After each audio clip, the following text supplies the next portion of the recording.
I'm right here out front of the Hard Rock Hotel collapse site right now, more than 4 months after the disaster. Now, tomorrow is going to be a big day for the City Council. The New Orleans City Council is actually voting on whether or not to launch their own investigation into what led to the collapse. And that's something that residents have been advocating for. And again, I'm standing right here outside of the Hard Rock Hotel collapse site. I just want to let you guys know that the glaring issue, one of the glaring issues, I should say, will be the barricades. I'm going to step out the way so you guys can get a better look of what we're talking about.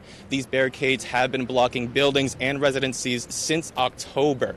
These people have not been able to have access to their buildings. And it's also going to have impact on the carnival season this year, with several crews rerouting their routes to avoid the area completely. Now, the plan is, as of right now, to implode this building behind me sometime in mid-March, after Mardi Gras and before French Quarter Fest. For now, I'm Andres Fuentes, PAC News. Advocates brought their chants and their signs right here in front of City Hall to advocate for change. Family, friends, and fans all mourn the loss of a New Orleans bounce icon.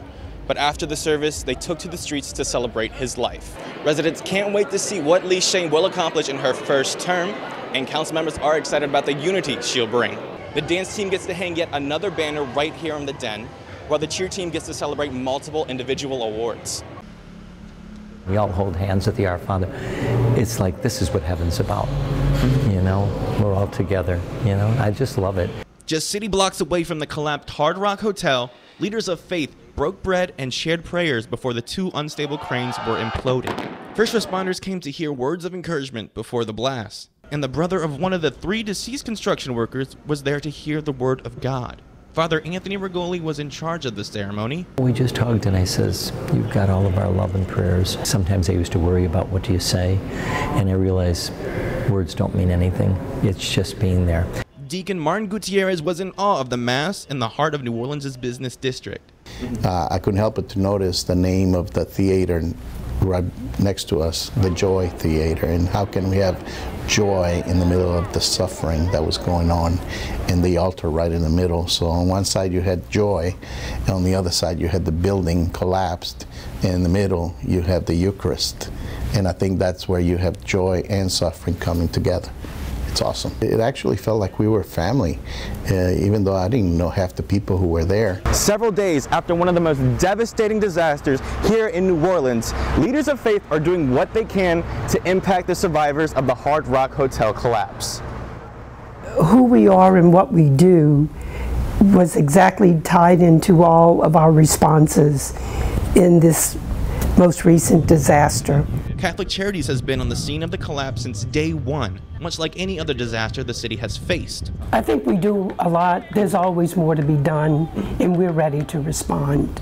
And despite the unstable cranes coming down and more residents returning to their homes, the charity still supports the workers, their families, and anyone else impacted by the disaster. We continue to provide counseling, emotional, pastoral, spiritual support to them. Faith leaders call on New Orleans to act with kindness and generosity in this time of need. Offer support and love. Sometimes words don't mean anything. Really, they don't. You give a person a hug, it means more than any words. And for families and workers needing help, Catholic Charities' doors are open for anyone. You don't have to be Catholic, but because we're Catholic, we're going to reach out and help you. Andres Fuentes, PAC News. At Kenner's Pontchartrain Center, the room was filled with supporters of Eddie Rispone and Congressman Ralph Abraham. Both Louisiana's 2 Republican gubernatorial candidates called for support rather than competition. With days before the primary elections, it was all about unity for the Republican Party as both governor's candidates came out with the vice president.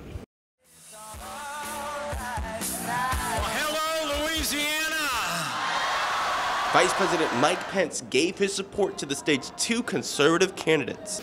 And so it's my great honor to be here with 2 great Republican candidates, one of whom I know will be the next governor of Louisiana. The party hopes the voters will turn to the GOP for the October 12th election in order to prevent Democratic Governor John Bel Edwards from being reelected.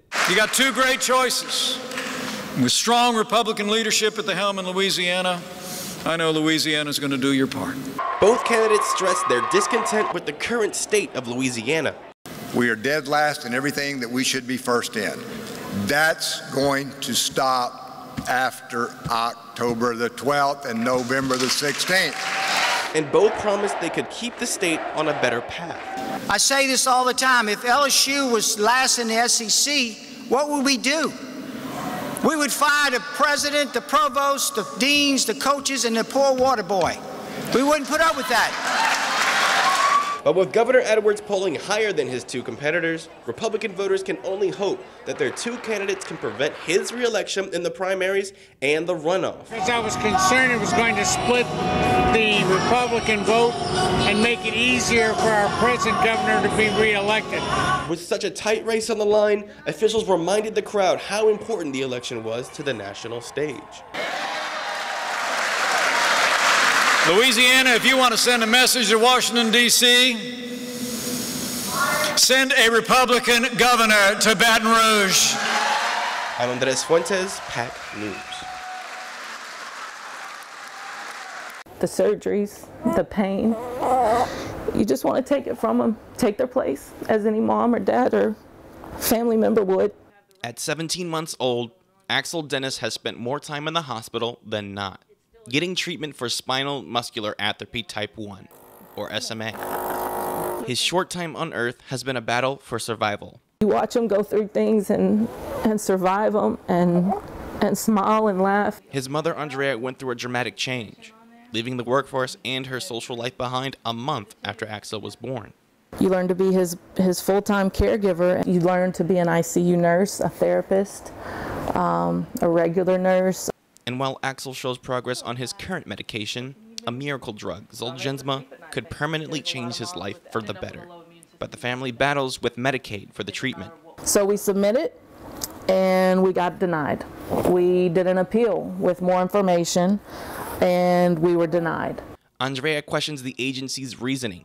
Makes zero sense to me. You can't be doing well on this drug to get a better drug. Zolgensma is known as the world's most expensive drug, costing more than $2 million. Medicaid, are you thinking my kid is not going to live to be 5 years old? You're basically saying that you don't think my kid's worth it? With or without the drug, Andrea has hope her son will live a happy and full life. He's going to go to school, he's going to learn, he's going to read books. Despite the denials and the treatments, happiness bonds both mother and son together. There is no depression, there is no sadness. He stripped it all away, all that away.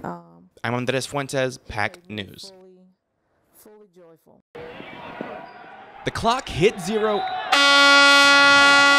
and the Newman fans left campus to celebrate a shutout win. But a group of students got out their coats, pillows, and sleeping bags, eager to sleep on pieces of cardboard. We sleep on it for the night, and it's obviously significant because it represents all we have for the night. The student sleep out aimed at raising awareness for homelessness in New Orleans, especially among the city's youth. You really see oh, that's a street that I live on. This is taking place right next to my home. Over 50 students and 10 teachers decided to spend their evening learning about the realities of homelessness and how to best combat it. It bonds our community, especially after a football game when the school spirit's high. I'm here with just a jacket, and I can tell you I'm already shivering. But these kids, they're going to be out here all night, and it's all going to be for charity. The Newman students did their part in raising $22,000 for Covenant House to go towards programs that help kids without a place to live. And all the fundraising and organizing was all led by the students. It's them taking the initiative to do this, and we're really, really, really proud of them. Jim Kelly, the founder of Covenant House New Orleans, was impressed by the students' efforts. The experiential learning part of this is really important. My hat is off to the students. And if you want to donate funds to the charity, visit covenanthouse.org. I'm Andres Fuentes, PAC News.